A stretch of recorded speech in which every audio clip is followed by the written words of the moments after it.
Hi, this is Dr. Gregory Sadler. I'm a professor of philosophy and the president and founder of an educational consulting company called Reason.io, where we put philosophy into practice. I've studied and taught philosophy for over 20 years, and I find that many people run into difficulties reading classic philosophical texts. Sometimes it's the way things are said or how the text is structured. But the concepts themselves are not always that complicated, and that's where I come in. To help students and lifelong learners, I've been producing longer lecture videos and posting them to YouTube. Many viewers say they find them useful. What you're currently watching is part of a new series of shorter videos, each of them focused on one core concept from an important philosophical text. I hope you find it useful as well.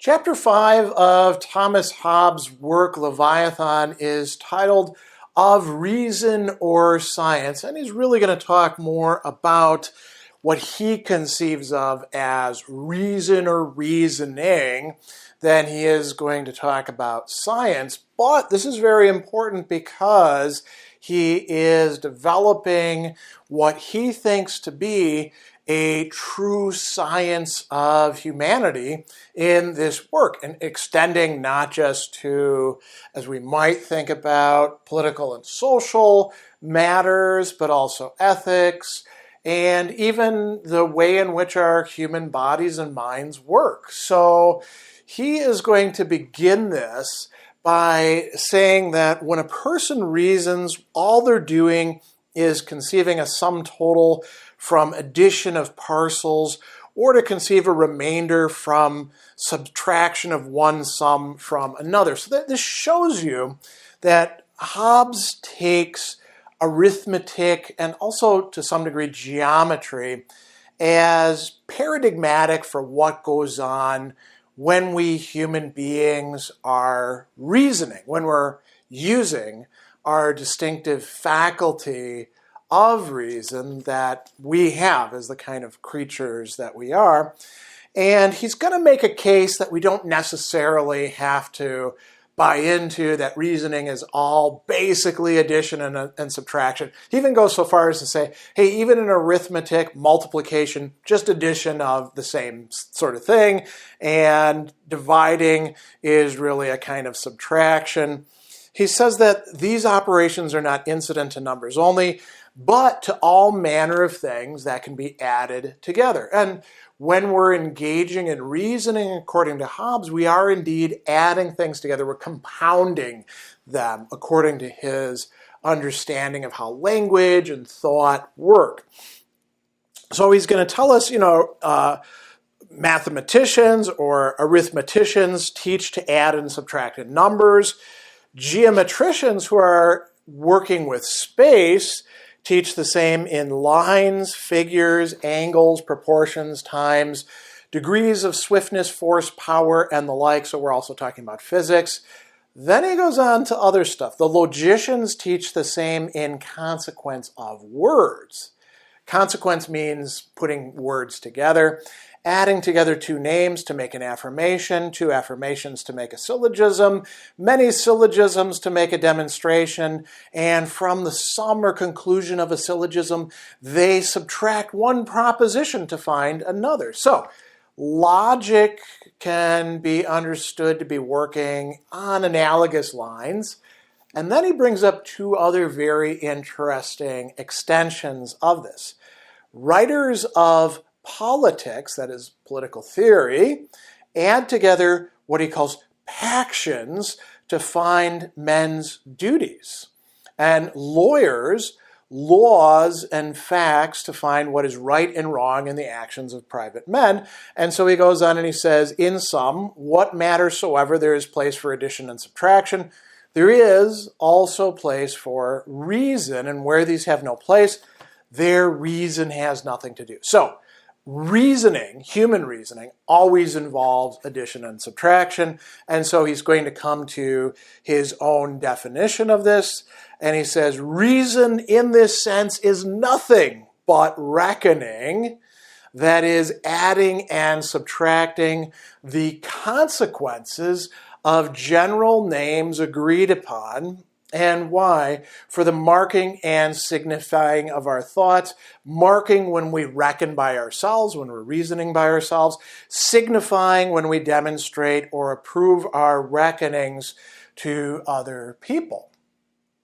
And then he's going to go on and clarify some important issues for us. Now, Hobbes is very attuned to our abilities, or you might say lack of ability in a certain way, to screw things up, and the very, common experience of this. So he says that, in arithmetic, unpracticed men must, and professors may themselves often err and cast up false. Well, in any other subject of reasoning, the ablest, most attentive, and most practiced men may also still deceive themselves and wind up with false conclusions. Anybody can go wrong. So, what we want to do is figure out what right reason is going to be, and that's going to be a rather pragmatically understood term. It's not like we have an infallible capacity for reasoning. It's actually something we have to work on quite a bit. So he says that no one person's reason, nor the reason of any number of men, makes the certainty. No more than an account is therefore well cast up, because a lot of people have unanimously approved it. So one way to deal with this is to bring in a third party. He says that when there's a controversy, the parties must by their own accord set up for right reason the reason of some arbitrator whose sentence they will stand, or they will come to blows or be undecided. Why? Because of a lack of right reason constituted by nature. So he goes on then and says, what is the point? What is the use and end of reason? And he says it's not the finding of the sum and truth of one or a few consequences remote from first definitions and settled significations of names, but to begin at these and proceed from one consequence to another. So he says that, we can look at this like the master of a family in taking up an account that is like doing a budget, we might say, casting up all the sums of the bills as expenses, adding all these up together. Well, that's similar to what we do in reasoning. Then he goes on and he talks about how we go wrong, and he's going to spend a good bit of time on that in this chapter. He talks about errors and absurdities, and he makes a distinction between these. So errors are something that we and other animals can do. When we go astray, when we err, right, we make some sort of mistake. And he says even the most prudent people are subject to this. So error is but a deception in presuming that somewhat is past or to come, which, though it were not past or not to come, there was no impossibility discoverable, right? But when we make a general assertion, unless it be a true one, the possibility of it is inconceivable. So absurdities are different than errors.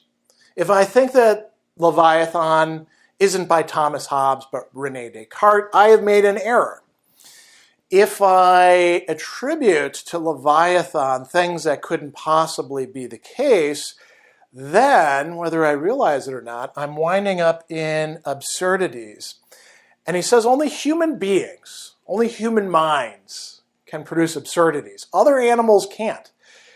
A lot of this you could see when you look at how we generate absurdities has to do with the fact that we have language, communication, in a way that the other animals don't seem to. So he's going to give us a number of causes of absurd conclusions, how we go wrong, where we go astray. The first one he talks about is a lack of method. He says, they begin not their rationalization from definitions, that is, from settled significations of their words. So if we just begin kind of willy-nilly, we're going to end up in error. The second, now we're starting to get a little bit more specific, is when we give the names of bodies to accidents or accidents to bodies. So, for example, saying that faith is infused or inspired when nothing can be poured or breathed into anything but body, or that extension is body, that phantasms are spirit. So that's getting things wrong. Then attributing things that are internal to things that are external, giving the names of the accidents of the bodies without us to the accidents of our own body. So saying the color is in the body when it's in our perception of the body, or the sound is in the air. Fourth, giving the names of bodies to names or speeches. So we've already noted in the previous chapter that language is able to talk about itself. We have names of other names, to use Hobbes's term. So saying there be things universal, that a living creature is a genus or a general thing, we're treating the abstraction, the name, as if it's a real thing. Fifth, similarly, giving the names of accidents to names and speeches. For example, saying that a thing is its definition, a man's command is his will, and the like. And then we see once again Hobbes's distrust of rhetoric, of poetics. The use of metaphors and tropes gets us in trouble when we're reasoning. He says, in common speech, the way goeth, right? The path is leading us. That's metaphorical, right? The path doesn't lead us. We follow the path. Or the proverb says this or that. Proverbs can't actually say anything.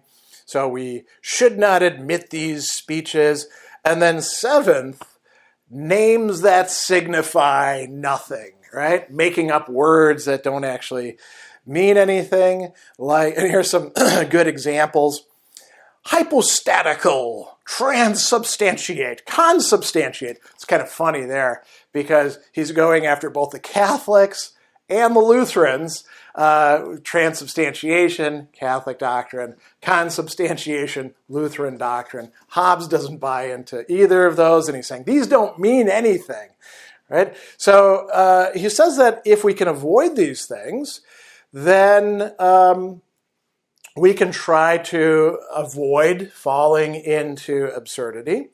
And then he's going to give us kind of a sketch of what do we use reason for, and where does it come from? So you could misread what he says here. He says that it appears that reason is not as sense and memory born with us, right? We have those, nor gotten by experience only as prudence is, but attained by industry. If we're reading this correctly, we do need experience of the world and industry. So industry means doing something deliberately. What is the industry that helps to produce reason for us? Part of it is what he calls the apt imposing of names. So calling things what they should be called, not making mistakes with that. And then a good and orderly method in how we're carrying out the reasoning. And that is what gets us better and better at using reason. And so he's going to say, we proceed from the elements, which are names, to assertions made by connection of one of them to another, so to syllogisms, which are the connections of one assertion to another, till we come to a knowledge of all the consequences of names appertaining to the subject in hand, and that is it men call science. So reason is not yet science, but by putting things together through syllogistic reasoning, using the right inputs, not going wrong in our reasoning, we will eventually wind up at knowledge of consequences, meaning knowledge of how things are connected to each other. So a lot of it could be hypothetical in the sense that if you want to produce this effect, well, then you should do this, but don't do this, or you need to add this in and take this away. And this could be for how to smelt metal, how to cook a dish, or how to organize a commonwealth, or to conduct our minds. So he's going to go on And he's going to say, when we see how anything comes about, upon what causes, and by what manner, when the like causes come into our power, we see how to produce the like effects. And he's going to clarify that children don't actually have reason until they've attained the use of speech, but they're reasonable creatures in that they have the potential for it, and then they have to develop it. He's also going to go on and say that most people don't actually have science. Science in the full sense here. And he says that those who have no science are in better and nobler condition with their natural prudence than those who screw up, those who reason wrong and fall upon false and absurd general rules. If we want to be assured that what we think to be science really is so, we have to trace things back to the beginnings. We can't just accept somebody else's word for it. And he says that, here's a really nice formulation, reason is the pace, increase of science the way, and benefit of mankind the end. So there's a point to having reason and to developing science benefiting humanity or preventing harms to humanity. And we do this by using our minds and language correctly as best as we can. It's not absolutely guaranteed that we're automatically going to get things right.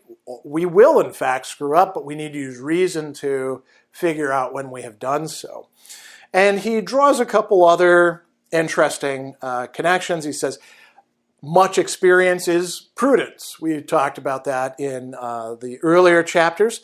So is much science sapience. And sapientia is what we translate as wisdom, right? So prudence is good, but wisdom is something better than that. And he goes on and he says, even as we do that, we're going to find that as he says, the signs of science are some of them certain and infallible. You know, if we do arithmetic right, we're good with that. But some are uncertain. Certain, when he that claims the science of anything can teach the same, that is to say, demonstrate the truth thereof perspicuously to another person, when you can actually teach it fully. Uncertain, when only some particular events answer to his pretense, and upon many occasions prove, so as he says they must. So the goal is to actually have science in the full sense. We don't always attain that. That doesn't mean that it's no good or anything like that, but we can improve it by the use of reason. And so this is why Hobbes thinks we need to clarify these two key ideas, what reason is and what science, developing out of reason, also is going to be for us.